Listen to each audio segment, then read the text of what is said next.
पतिं सुरगुरुं वन्दे जगत्कारणं वन्दे पन्नगभूषणं मृगधरं वन्दे पशूनां पतिं वन्दे सूर्यशशाङ्कवलिनयनं वन्दे मुकुन्दप्रियं वन्दे भक्तजनाश्रयं च वरदं वन्दे शिवं शङ्करम् ॐ मृत्युञ्जयाय रुद्राय नीलकण्ठाय शम्भवे अमृतेशाय शर्वाय महादेवाय ते नमः।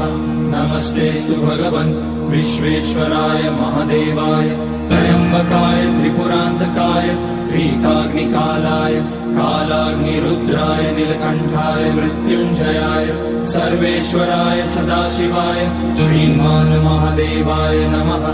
ॐ नमः शम्भवाय च मयोभवाय च